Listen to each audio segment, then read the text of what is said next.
ኣብ ሉዊዚያና ኣብ 1869 ሞርተን ዝተባሃለ ሳይንቲስት ኣብ ክሳዱ ብጣዕሚ ገጂፍ ማግኔት ተኣሲሩሉ ኣብቲ ጫካ ይሃድምሎ ብድሕሪቱ ኣብ መንገዲ ዝፀንሖ ኩሉ ነገር እናቆረፀ በቲ መግኔት ተሳሒቡ ንሞርተን ዝስዕቦ ዓብዪ መጋዝ ኣሎ ሞርተን ካብዛ መጋዝ ክሃድም እንከሎ ብዛዕባ ተኣሳሪት ንፕሬዚደንት ኣብርሃም ሊንከን ከጠንቅቆለን እናበለ ብተደጋጋሚ ይዛረብ ኣብ መጨረሻ ሞርተን ካብዚ ብፍጥነት ዝስዕቦ ዝነበረ መጋዝ ከምልጥ ስለዘይከኣለ ርእሱ ይቆርፆ እሞ ናብ መሬት ይወድቕ እንከይዶም ገ ጀነራል ሞግሮቭ ይመጽእ እሞ ሪስኡ ሪኡ እናሰሓቐ ፀሪፍዎ ይኸይድ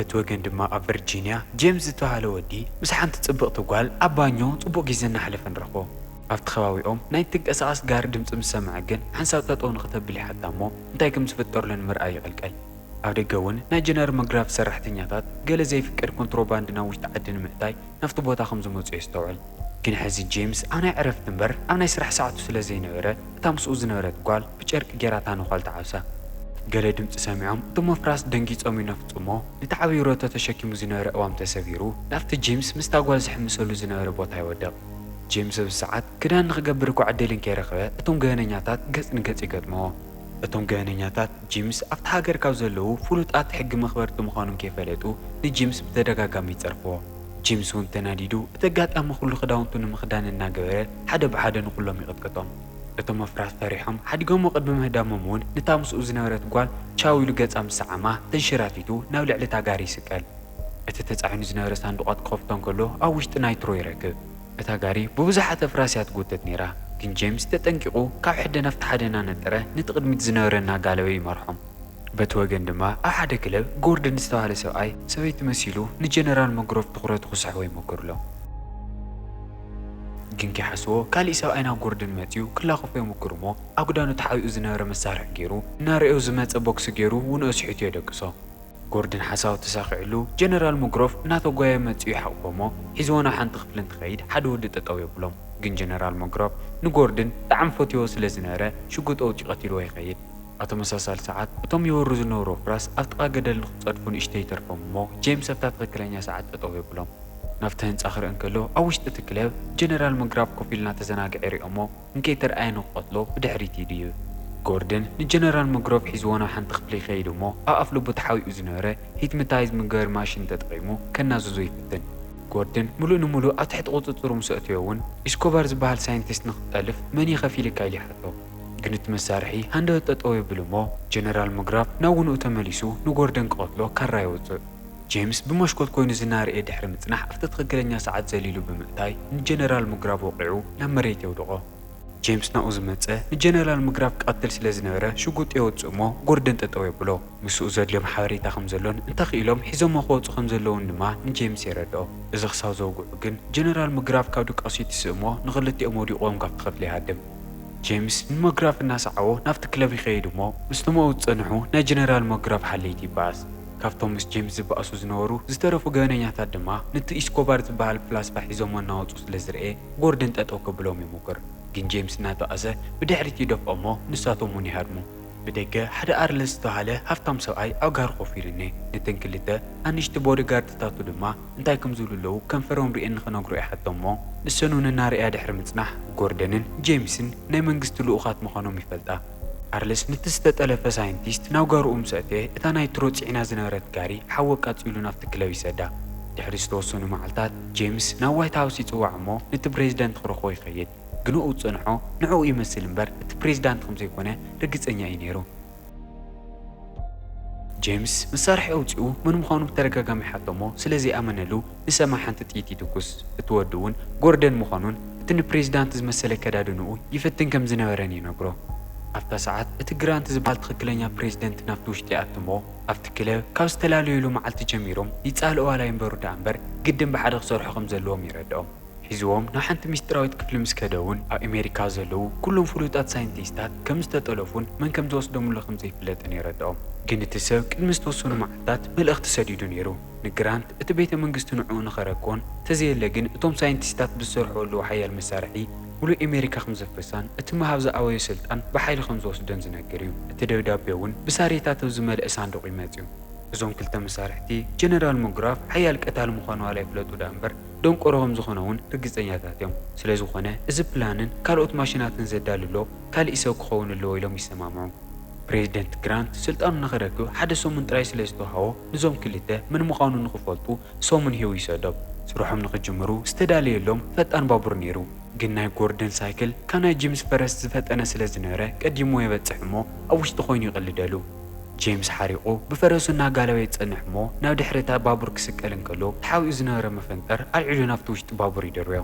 እዞም ክልተ መሳርሕቲ ምንም ኣይፋትዩ ነይሮም።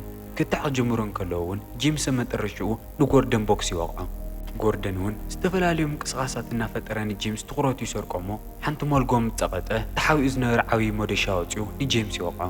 ነጢሩ ኣብ ልዕሊ ናይ ፑል ጠረጴዛ ይወድቕ እሞ ብደንቢ ገይሩ ምስ ኣሰሮ ተገምጢሉ ናብ ትሕቲ እታ ባቡር የእትዮ። ታሕቲ ተኣሲሩ ንላዕሊ ክምለሰሉ ዝኽእል መንገዲ ኢልሽ እሞ ኣብ መጨረሻ ሓንቲ ሓጭን ክስሕብ እንከሎ ጎርደን እውን ምስቲ ኮፍ ኢሉሉ ዝነበረ ሶፋ ናብ ታሕቲ ይግምጠል።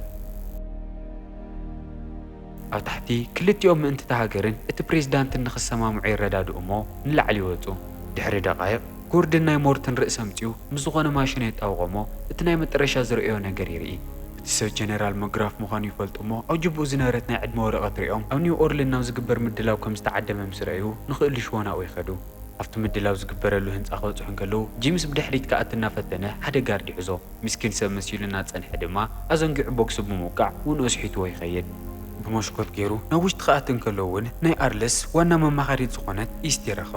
መን ምዃኑን ከይፈለጠት ኣብቲ ውሽጢ እናንቀሳቐሰቶ እንከለት እውን ጎርደን ሰበይቲ መሲሉ ናብቲ ውሽጢ ከም ዝኣተየ ይርኢ። ናይ ኣብርሃም ሊንከን መልክዕ ዘለዎ ባምቡላ ናብቲ ውሽጢ ገዛ ከኣት እንከለዉ እውን እቶም ሳዕሳዕትን ሙዚቀኛታትን ጽቡቕ ዕጃባ ይገብሩሉ። ኣብ ማእኸልቲ ገዛ ምስ በፅሐ ግን ይፍንጀር እሞ ካብ ውሽጢ እቲ ፍርቂ ሰውነቱ ጥራይ ዘለዎ ኣርለስ ይወፅእ። ኣርለስ ሞይቱ እዩ ስለ ዝበሃል ነበረ ብሂወት ዝርእይዎ ሰባት ብጣዕሚ ይድንግፁ። ኣርለስ እውን ካብ ሰውነቱ ዝሰኣኖም ነገራት እናዘርዘረ ልዕሊ ኩሉ ግን ኩናት ምስ ዓሩ ከም ዘሕርቆ ይነግሮም። ኣርለስ ምንም ከይመሰሎ ኣብቲ ምድላው እናተንቀሳቐሰ እንከሎ ግን ጄምስ ይረኽቦ እሞ ብዛዕባ ጀነራል ሙግራፍ ይሓቶ። ኣርለስ እውን ርእይዎ ከም ዘይፈልጥን ካብ ዝረኽቦ ነዊሕ ከም ዘቑፀረን ሓስዩ ይዛረብ። ኣብ ተመሳሳሊ ሰዓት ሰብኣይ መሲሉ ናብቲ ጉዳይ መፂኡ ዝነበረ ጎርደን ሓንቲ ካፍተን ጓላት እናኸየት ሓደ ክፍሊ ይሰምዓ እሞ እንታይ ከም ዝተፈጠረ ንምርኣይ ይኸይድ። ብዙሕን ከይፀንሐ ኣርለስ ንጀነራል ሙግራፍ ክረኽቦ ናብ ቢሮኡ ይኣቱ እሞ ጄምስ እውን ብዛዕታይ ከም ዝዛረበሉ እውን ምስማዕ ኣብቲ ኣፍ ደገ ኮይኑ እዝኑ ይወጥም። ጀነራል ሙግራፍ ኣብቲ ዝሓለፈ ምሸቶ ዘካየዶ መጥቃዕቲ ማዕረ ክንደይ መሳርሒ ከም ዝሰኣነ እናማረረ ይጸንሕ እሞ ኣርለስ እውን ካርታ ብምስኣል ክንዲ ዝደለኻዮ መጠን መሳርሒ ኣብታ ትቕፅል መዓልቲ ኣብዛ ቦታ ክረክበካ ኢሉ ይነግሮ። እቶም ክልተ ኣኼቦኦም ወዲኦም ካብቲ ቢሮ ክወፁ እንከለዉ ጄምስ ሲዕዎም ናብ ውሽጢ ይኣቱ እሞ ኣብቲ ኣርለስ ዝፀሓፈሉ ጠረጴዛ ብቕርሳስ ብምፍሕፋሕ እቲ ዝሰኣሎ ካርታ ይረክብ። ብዙሕን ከይፀንሐት ኢስቲ ናብቲ ክፍሊ ትመፅእ እሞ ትኹረቱ ንኽስረቕ ከም ዝፈትወቶ እናነገረት እናሰዓመቶ ትጸንሕ። ግን ካብቶም ብድሕሪቱ ዝነበሩ ስእልታት ሓደ ይንቀሳቐስ እሞ መሳርሒኡ ናብ ጄምስ የነጻጽር። ግን ኣብታ ትኽክለኛ ሰዓት ስለ ዘስሓቶ ኣብ ክንድኡ ኢስቲ ትውቃዕ። ድሕሪዚ ጄምስ ኣብቲ ስእሊ ተመሳሲሎም ዝነበሩ ኩሎም ሰለይቲ ሓደ ብሓደ ምስ ቀተሎም ካብቲ ክፍሊ ተፋጢኑ ክወፅእ ይጓየ። ኣብቶም ስዕስዕ ነብሩ ሰባት ይኸይድ እሞ ጎርደን ኢሉ ዝሓሰባ ሰበይቲ ረኺቡ ኩሉ ነገር ይነግራ። እናቐለደ ታይዳ ጥውቃስ ናብ ሓቂ መሰል ኢሉ ንዛ ሰበይቲ ይነኽኣ እሞ ተናዲዳ ትፀፍዖ። ኩሉ ዘዛረበሎ ጎርደን ከም ዘይኮነ እውን ይፈልጥ። ጎርደን ብላዕሊ ኮይኑ ይመጽእ እሞ እቲ ኣጋጣሚ ክጥቀመሉ ስለ ዝደለየ ጄምስ ስዲ ስለ ዝኾነ ሓኒቕና ንቕተሎ ኢሉ ይነግሮም። ኣብቲ ምድላው ዝነበሩ ሰባት ብናይ ጎርደን ሓሳብ ተሰማሚዖም ገመድን ጄምስን ሒዞም ክወፁ እንከለዉ ጎርደን ኣብ ውሽጢ ተሪፉ እታ ብኽያት ሰምዐላ ነበረ ክፍሊ ማዕጾ ከፊቱ ናብ ውሽጢ ይኣቲ። ኣብ ሓደ ሓጹር እውን ከም ዒፍ ሪታ ትበሃል ጓል ተዓፅያ ትጸንሖ። ኣብ ጫምኡ ሓዊኡ ብዝነበረ ማሽን ተጠቒሙ እውን እቲ ማዕጾ ይሰብሮ እሞ ንደገ ሒዝዋ ይኸይድ። በቲ ወገን ጄምስ እቶም ሰባት ንኸይቐትልዎ ዝተፈላለየ ምኽንያታት እናፈጠረ ክንዲ ዝተኽኣሉ የደንጉዮም ኣሎ። ካሊእ ይትረፍ ነታ ጠዋ ዝነኽኣ ሰበይቲ ክምርዓ ከም ዝደሊ ይነግራ እሞ ብታሕጓስ እውን ኣስሒታ ናብ መሬት ትወድቕ። ኣብታ ሰዓት ንሳ ግን ጎርደን ንሪታ ሒዝዋ ብጋሪ ይመጽእ እሞ ጄምስ እውን እቲ ዕግርግር ተጠቒሙ ነቲ ዝሕልዮ ዝነበረ ጋርዲ ወቂዑ ናፍታ ጋሪ ተሰቒሉ ምስኦም ይሃድም። ሪታ እውን ጓሉ ንቲ ኢስኮባር ዝበሃል ትማለብ ክለብ ዝተጠለፈ ሳይንቲስት ምዃና ትነግሮም። ኣብቲ ምድላው መዘናግዒት መሲላ ነቦኣ ክትእልሽ ከም ዝመጸት እውን ተረድኦም። በቲ ወገን ኣብ ልዕሊ ቃላይ ኣብ ሓንቲ መርከብ ኮይኖም ኣሪስ ምስ ጀነራል ሙግራፍ ናይ መጻኢ ውሳነታቶም እናሓሰቡ እዮም። ኣብ ጫፍቲ ቃላይ ድማ ናይ ጀነራል ሙግራፍ ሰራዊት ትእዛዝ እናተጸበየ እዩ። ሃንደበት ግን ካብቲ ውሽጢ ማይ ታንክ መሰል መሳርሒ ትወፅእ እሞ ንዕኦም ዝተዋሃበት መሲልዎም እቶም ወታደራት እናዓለሉን እናጨደሩን ይጸንሑ። ግን ሃንደበት እታ ታንክ ተኹሲ ትጅምር እሞ እቶም ኣብኡ ደው ኢሎም ዝነበሩ ሰራዊት ከም ዘይነበሩ ትገብሮም። ጀነራል ሙግራፍ እዘን ትርኢ ተናዲዱ ንኣርለስ ንምንታይ ከምኡ ከም ዝገብርሉ ይሓቶ።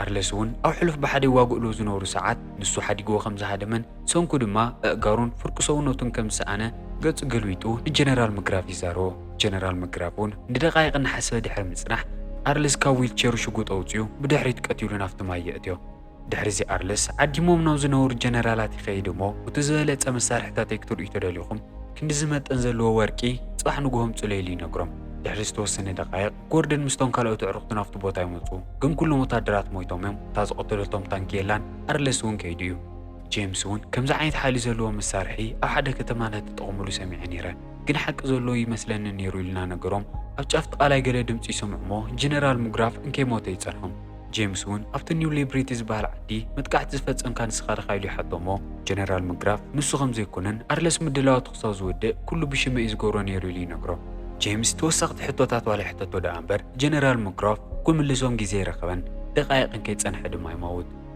دحري زريتا أرلس ناوي كم زخيد لوغ نقروكم مساقم تمالو نيلا تسمام عممو يوتو نيلا مس نقرتون جن نبابروم تسقيلوم نا أحد يكون ما يخدو ريتا اللي غنيا سو سلازنورت سعياتهم نافتا بابور تسكلمو أفتا جيمس رقيت وازنور مفنت الرقيتا نافتا بابور بتاعتي وازنور تاعتي عزغت سلنقوهون غوردن ناوش أمو كارا خمزقات أمو اللي فلت بوزحي فتيان نيرو قل حجيج أما زغيرو لقيزي نوران بوزحن كي تصنحو نناي أرلس بابور يركوا قلنا حدا بعتي أتمو قلنا حدا بعتي أتمو كوت انكلو تقدميهم زنورتنا أرلس بابور ناو قلت سورم لكا أرلس بابورو نوحت أقار لوا نسوم تتقيمو دما أفتا أفدق بعتي حبا أمو غوردنن جيمسن زحازت بابور حليفاتهم نقدمي تخيد بدحريتهم كم زلو زفلتو مستوكو سلوميو جيمس نتا بابور كبالاشي نفت طاولا يسكلمو نفت تحت بابور يعطي قنيت غوردن حيزو زناره قمد سلستالاشي مقوطاطر بزي ولو فتنت أفت منقد بابور ينشراتت كين جيمس بتعم فتان سو سلزناره اتقمد نفتا بابور يأسرومو تقمت يولنا بعلا يسكل دحريو اتموتو اتكخعوسنا فتنن كلو حدا قرب دحريت موتي باسو كلتيوم افتالع البابور اناتو اسو يصنحمو جيمس اتا غوردن وچامو زتقولو كرات تقيم يسعر جيمس نايت زغوتو لغار دريسا مع بستك تقوملن كلو ارلس ونقل نوح نجر نفتانا غوردن بابور بمتقواس بنات حيل خم تقعز يقبر اتموتو اتك تقاريو سلازناره ناي ارلس بابور موتور يفنجر كلتيم بابور دمات اتوكلا يقددا ارلس نفتا بابور يسكل سلازناره دما غوردن رتا حزوا نمحوية أتي جيمس هون سرح ودي يسعوا مما تأمو رتا فريحة سلازنورت مدك اسكاز كيف لتقت نقولاتهم تتكسلهم جيمس نا غوردن دقيمهم كودك أسهم كنوقحون كلو أكسادهم كم تنمورتن تأثير لزنوره حوي ماغنيت نهي أطوام دمان اشتحات أركبي ومنه أرلس هون موت خمزي ولومن كفتا غبن دحر زليلهم كم زموتنا فراريحوهم نروتا حزوا يخيد غوردن اتماغنيت كاكسادهم المفتاح مسارح خقلي شمكر جن من ميرخوان أحنت جبو جن أرلس قرفوا مال اختلا كافت حاصور تزوجهم بيوت كتصنعهم جن جيمس اتدودا بسلزي أمنو كافت حاصور يوتصمو أو تجدي فنزنورا كل تماشنا دما لأن حدهم كل تعبيت مجازاتي تكسالهم سومون هوتهم نموتا نفتعلوا يأتيمو اتن بماغنيت سحوانورا كل تمجازاتون نتتكلتنا قورت أي سعوهم اتماغنيت سروح تطو زبل دحر رأتم يتعمد سلازخونه متصباي مفتح يكونن أما ترشاون كلتيوم تتقرار أنفت أحد قدل تطو يلومو تن مجازات قروء من كلوه نتيرو من وشتياتيو اتن كلتا مجازون بعلتنا عالتن تقاجني فنجرة كنت تزنوت أرلو قدل شنتويت مخانو يفلتومو بتعمي حركو قنقع خمو ما تحيش حمي سمو سوتو انتاي كم استفترن ناي منتفات كم زخونن بعلتنا عالتهم يكاتعو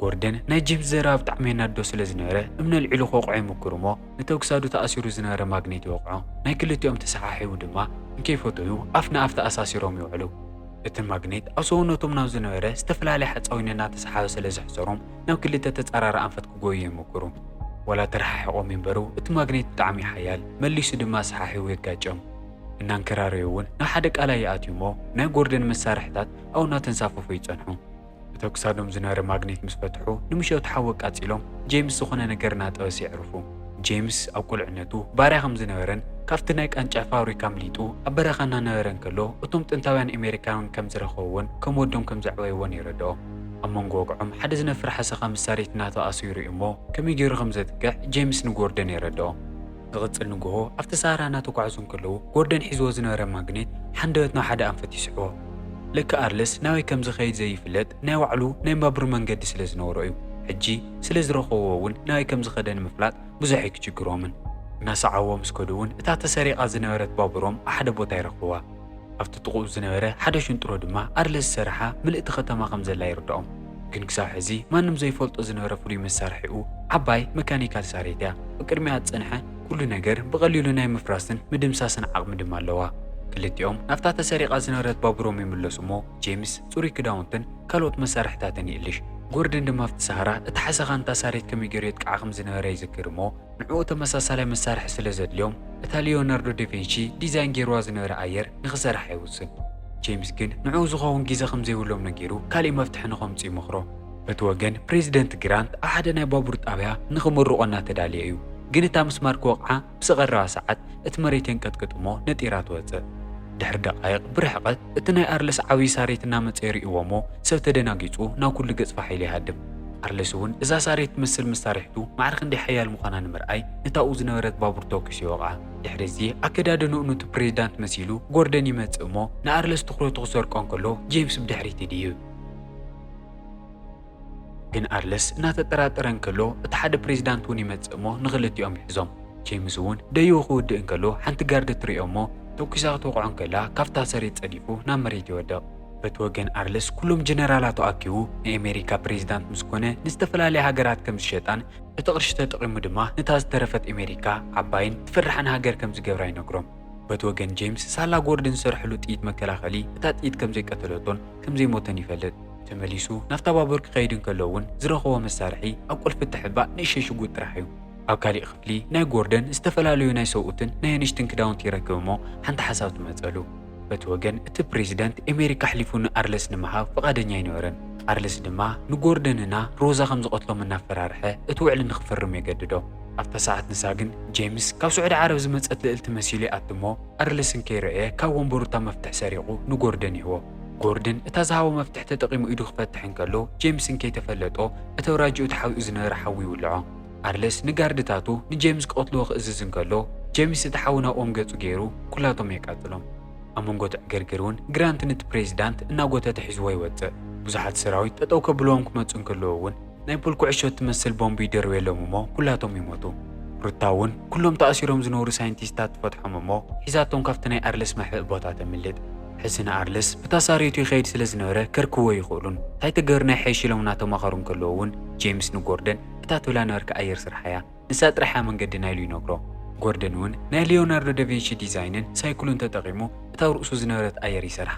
ቅድሚ ምኻዶም እውን እታ ባቡር ሹፍር ነበረ ሰብኣይ ዝተወሰነ ተተኳስ ሂቦም እሞ ወታደር ምዃኑን ንዖም ብምስጢር ንክሕሊ ከም ዝተሰደደን ይረድኦም። ክልቲኦም ናዛ ሳይክል ተሰቒሎም ናብ ሓደ ገደል ይነጥሩ እሞ መጀመርያ ዝጸደፉ ይመስሉ። ድሕሪ ደቓይቕ ግን እታ ኣየር ትነፍር እሞ ሒዛቶም ንሰማይ ትምለስ።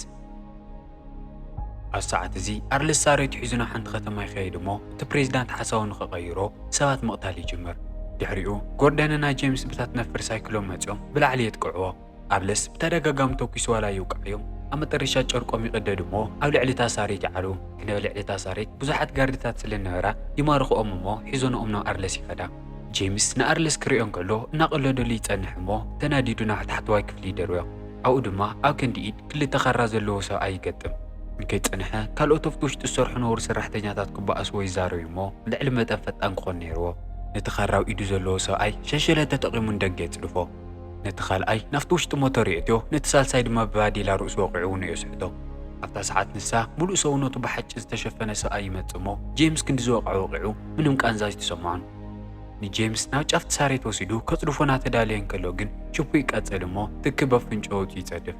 ድሕሪ እዚ ኣርለስ ክእልሾ ናፍቲ ውሽጢ ክመጽእ እንከሎ ጄምስ ተሓቢኡ ጸኒሑ ካብ ዊልቸሩ ረጊሑ የጽድፎ። ግን ኣርለስ ንባዕሉ እውን ናይ ሳሬት ዝመስል መካኒክ እግሪ ስለ ዝነበሮ ብዘይ ዊልቸሩ ክንቀሳቐስ ይኽእል እዩ። እቲ ባእሲ ንዝተወሰኑ ደቓይቕ ይጸንሕ። ኣርለስ ኣብ ልዕሊኡ ደይቡ ድማ ንጄምስ ብተደጋጋሚ ይወቕዖ። ጎርደን ኣብ ኢዱ ሓዊእዋ ዝነበረ ንእሽተይ ሽጉጥ ገይሩ ንኣርለስ ይትኩሰሉ። ኣርለስ ስሒትካ ንኮይሉ እናሰሓቐ እንከሎ ግን ንዓኻ ኣይኮንኩን እተን ማሽናት ዝነበረን ዘይቲ እናፈሰሰ ምስራሕ የቋርጻ። ጎርደን ቀጺሉ ነቶም ኣብ ላዕሊ ዝነበሩ ጋርድታት እናሳዕስዐ ሓደ ብሓደ ንኹሎም ካብታ ሳሬት የጽድፎም። ግን ሕጂ እቲ ዓብዪ ሳሬት ዝቆጻጸሮ ሰብ ስለ ዘይነበረ ናብ ሓደ ገደል እዩ ዘምርሕ ኣሎ። ጎርደን ክቆጻጸሮ ዋላ ይሞክር፣ ብዛዕባኡ ዝፈልጦ ተኣምር ስለ ዘይነበሮ ምንም ኣይከኣሉን። ኣርለስ ናብ ዊልቸሩ ይስቀል እሞ እታ ተሓቢኣ ዝነበረት መሳርሒቱ ገይሩ ንጄምስ ክትኩሰሉ ይምኩር። ግን ንዕኡ ዘይኮነስ ነቲ ሳሬቱ ይወቂዑ። ሳላዝ እውን ኣብ ጫፍታ ገደል ምስራሕ ኣቋሪጹ ጠጠው ንኽብል ይገብሮ። ኣርለስና ጄምስ ካብቲ ሳሬት ጸዲፎም ብሓደ ይንጥልጠሉ ግን ጄምስ ንኣርለስ ብጣዕሚ ጸሊኦ ስለ ዝነበረ ተሒዛቶ ዝነበረት ገመድ ይፈትሓሞ ንባዕሉ ኣብቲ ዓንቶ ዝደርበዮ ሬሳ ተንጠልጢሉ ንኣርለስ ናፍቲ ገደል ይሰዶ ድሕሪ ዝተወሰኑ መዓልታት እቲ ፕሬዚደንት ናይ ሚስጥር ናይ ድሕንነት ግሩፕ ከም ዘዳለየን እቲ ባዥ ንኽልቲኦም ሂቦ ድማ ንሶም ናይ መጀመርያ ኣባላት ከም ዝኾኑ ይረድኦም ሪታ እውን ንኢስኮባር ሒዛቶ ትመጽእ እሞ ኣቦኡ እዩ ዝበለቶም ምንቲ ክሕግዝዋ እምበር ሰብኣያ ምዃኑ ነጊራ ሓዲጋቶም ትኸይድ ጄምስና ጎርደን ድማ ናፍቲ ኣርለስ ዝገደፈሎም ሳሬት ተሰቒሎም ናፍቲ ሳራ እናኸዱ እናረኣናዮም ፊልምና ይውዳእ فتيهم مطكون تسفاي قبر نس channel حدش تخونكم سبسكرايب زي فيديو دما لايك لكم حلفو لقيمنا اقسام الرخف سنة يساني حيد